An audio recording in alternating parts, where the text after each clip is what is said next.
Greetings. I'm Brian Pesky, your host. Welcome to Cop to Corporate. Today's special guest is Carlos Francisco, and he needs no introduction for people that are in the security field or law enforcement. Carlos literally wrote the book. The book's called The Corporate Security Translator. So you want to get into corporate security, you can get it at Amazon.com. When I read it cover to cover, I was so impressed because it was something like I always wanted to write something like that, but I just don't have the articulate skills to do it. And Carlos wrote the book. So if you're in law enforcement or military and looking at transitioning to the corporate sector, Carlos Francisco is the man. But before we go into my questions and answers, let me tell you about Carlos, give you his street credibility, right? He spent time as a deputy sheriff in Seminole County Sheriff's Office. He moved over to the corporate sector in Disney, worked for Amazon.com. He's now working for one of the largest social media corporations that dominates the metaverse. And he is a wealth of knowledge in this industry and helps out through his posts on LinkedIn and his blog and his videos. And so I'm just tickled pink to have Carlos Francisco on the Cop to Corporate show. Carlos, please introduce yourself and tell us what are your passions? Yeah, Brian. Well, first of all, thanks for having me. I'm really excited to be here. This is an awesome opportunity for me. I'm a big fan of yours, and I am a huge fan of the military folks, law enforcement folks, federal career folks, that are always working hard and giving back to us with rarely ever asking for anything. So what I'm passionate about, what my why has definitely been for probably the past 5-6 years for sure. I've always done it, but the past 5-6 years is really to give back to that community in some way, shape, or form, and do everything I possibly can to help them out. I wasn't born in this country, and I feel like I'm more of an American than a lot of people, and so my goal is to give back as much as I possibly can. That's what fulfills me, and that's what gets me here. So yeah, man, great to see you. Carlos, tell us a little about your police career. What did you do for the departments that you work for? And then how did you transition into the private sector? Or was it inverse, where you worked for the private sector and got into the police, which is a little different model? Yeah, quite interesting for me. I've always had this dream of being a cop. I was going to be the popo, man, and I just knew that. And so I started in the corporate world. A lot of people don't know, but I started with the Walt Disney Company when I was 16 years of age, not in security. I actually started in entertainment, Brian. And no, I am not going to sing or dance for you, but that's how I kicked off my. But as soon as I started going to school for criminal justice at the great University of Central Florida. Go Knights, by the way, are ranked top 25 right now, which makes me happy. But always wanted to get into the criminal justice field. So I transferred to security right away at 19 years of age, where I got a lot of my baseline education in the corporate world, and then slowly transitioned into higher steps in leadership, within the company. And then I said, I want to go follow this dream of being a cop. So I was one of those guys that I worked during the day, went to police academy at night and weekends. They had the night academy. I don't know, Brian, where you're from. They had like this part-time night academy. No, that's unusual.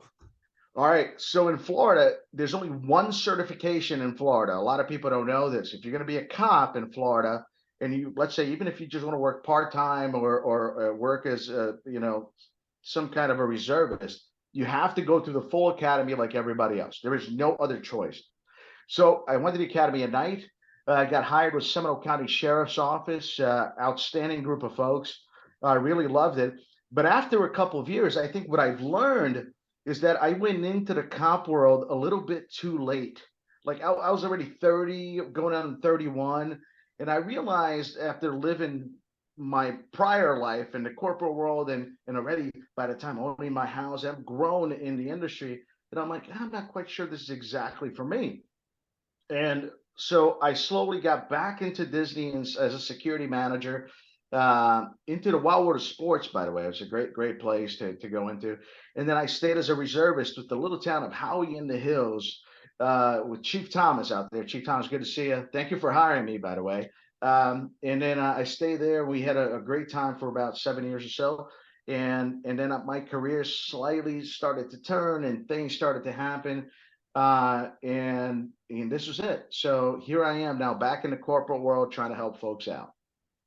Well, how did you transition from entertainment, from Disney, into the technology, corporate world, retail? Tell me about that transition, because a lot of the listeners, they want to know, hey, I'm a cop, I'm in federal law enforcement, I'm in military, I want to move over to the private sector. I'm scared to do it. You had a little edge because you came in from that, but it's still a big decision to make to leave. So how did you transition from Disney to the other corporations?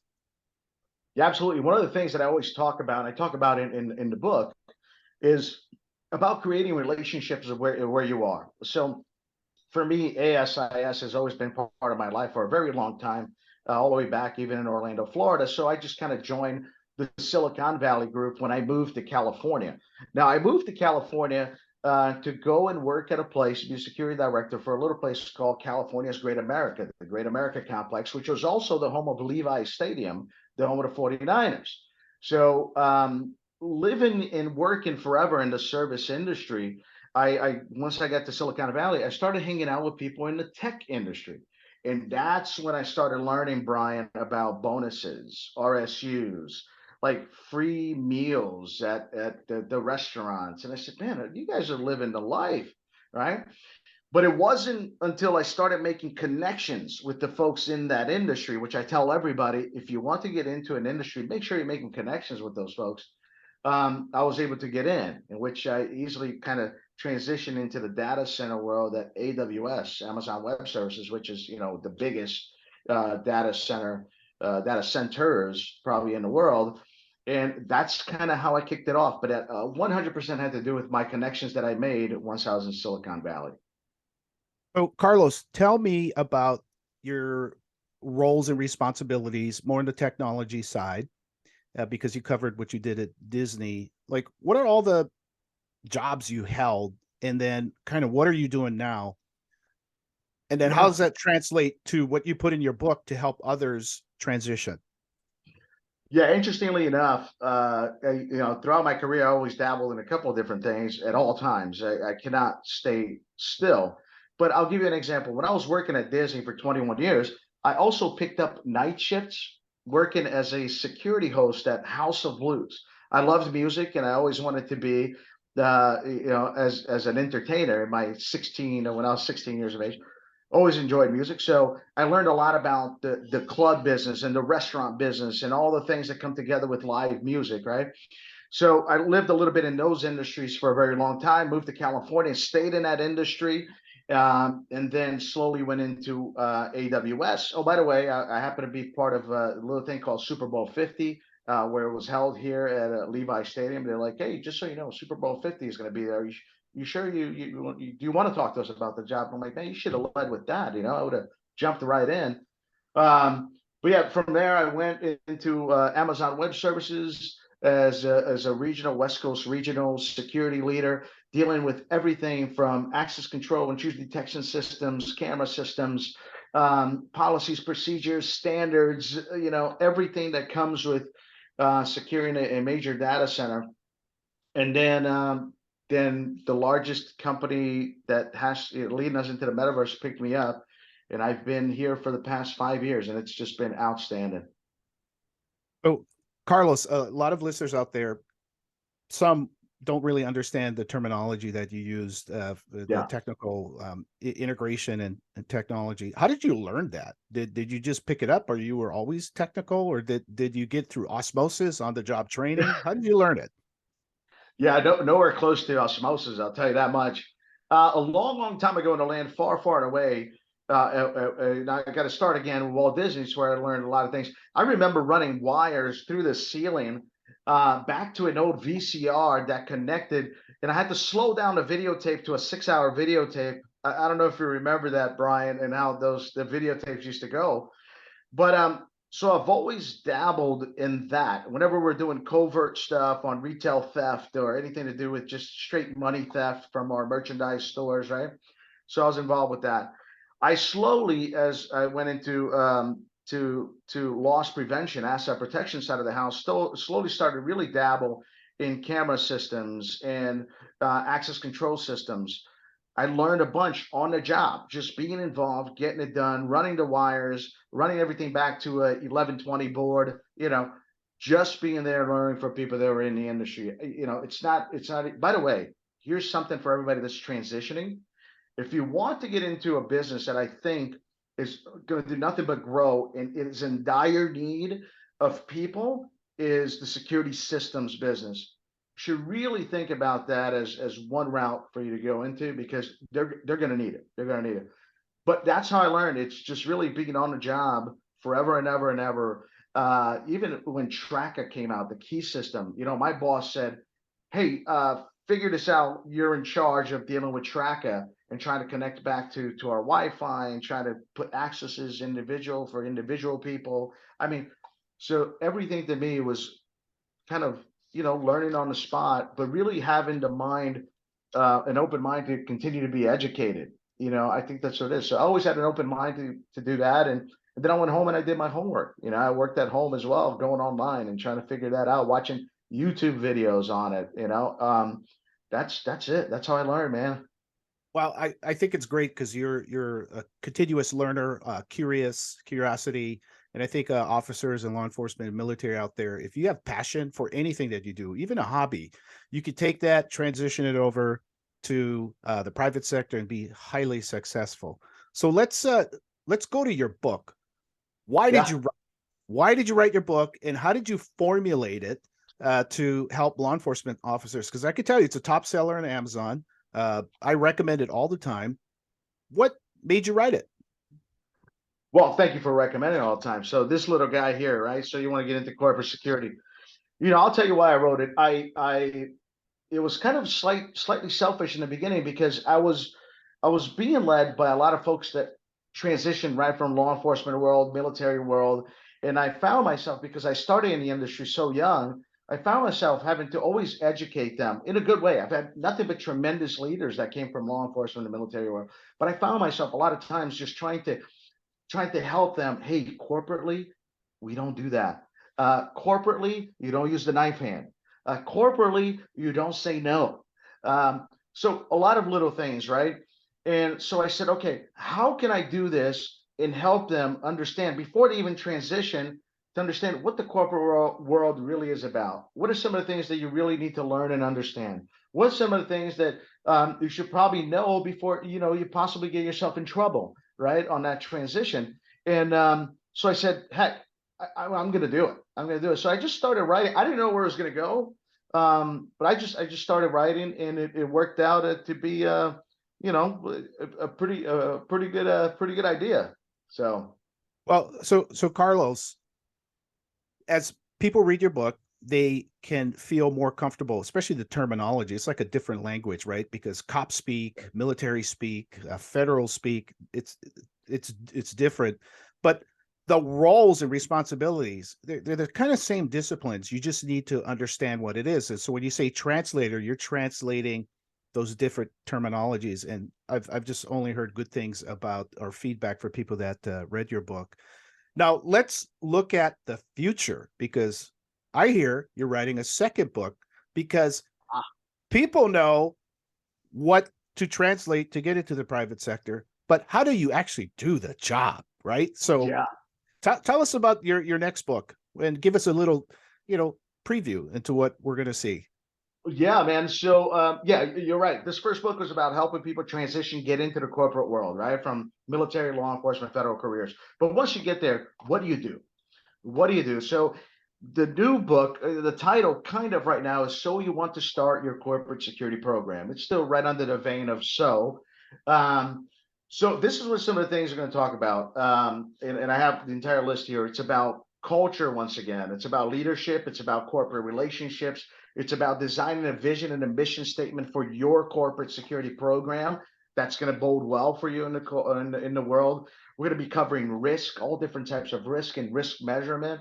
Um, We're going to break down the different security lines of businesses within a kind of a security field to see what would be important for you in your corporation. Not all of them, like you don't need EP for every single one of them, right? Executive protection. Some people do, some don't. So we're going to go into policies, procedures, protocols, guidelines. I got contracts and RFP, how to deal with third-party vendors, and what's the system and how that works with everything, but everything down to post orders, training and development, and then ultimately auditing. How do you audit and assess all of the systems that you've put in place in order to make sure that your corporate security program is doing extremely well? So a lot of stuff. I'm about 20,000 words in right now, so I hope it just helps. Once again, I hope it just gives somebody an idea. It sounds like it will. It sounds like it's going to be a one-stop shop to people to gravitate towards to figure out what their program are. It would be akin, I think, to those in law enforcement to the CALIA certifications or accreditations, right? Where you look at every facet of policing, but this will be in the corporate side, and it's hugely dynamic. So, Carlos, I want to thank you for giving back to the law enforcement community. And when I say giving back, because we're in turbulent times, financial times and geopolitical risk times, people are nervous. There have been layoffs out there. And I've seen you do a few video posts recently on LinkedIn where you get super deep and giving advice. So what advice would you give, one, to law enforcement professionals looking to transition but are scared because of turbulent times, and then also to people that have been impacted where they lost their job? What advice would you give?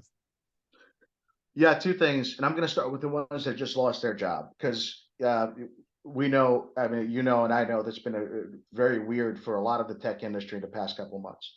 So, as I said before, for those that have lost their jobs, if you know what you're worth, go get what you're worth. I've always said that. It's a great little video that I got from Sylvester Stallone talking to his kid, and I love that saying, because look, right now is a great time for you to go get a certification. Right now is a great time for you to get some education. Right now is a great time. If you haven't connected with people in the industry, now is a great time to connect with people in the industry. Now is a great time to update your resume. Now is a great time for you to sit back, relax, and really think about what you're passionate about, and go get it. Go get what you're worth. That could be starting your own company. That could be possibly, you joining a different team of a different kind, doing something different.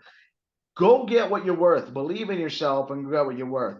The second thing, for the law enforcement folks that are transitioning right now, I always say, what are you passionate about? I want you to look at your resume, your years in service, and say, I really enjoy the investigative piece. Or if you're in the military, I really enjoy kind of this force protection risk piece of things, or whatever the case may be. Whatever you were passionate about, go for that. Focus on that. If you're a security systems person, focus on that and go from it. Now, there's no better time to start than today. I don't care if you're retiring 2 years from now, 5 years from now. Start today. Connect with some people. Let me be your first connection. Hit me up on LinkedIn. I'll be more than glad to give you my time. I've never charged for anything. I will give you my time to help you, at least in our first conversation, get you where you need to be. So today, focus on what you want to do in the future. Focus on what you love and go get it. Wow. Man, I'm all pumped up. I want to do a couple of laps around my house. Really, really great to have you on Cop to Corporate, Carlos. For those of you that don't follow me, just hit the subscribe button on YouTube and follow me on LinkedIn, and also Carlos Francisco. Carlos, I wish you all the best. Thank you so much, and I look forward to seeing you reading your second book. Take care, everyone. Bye-bye.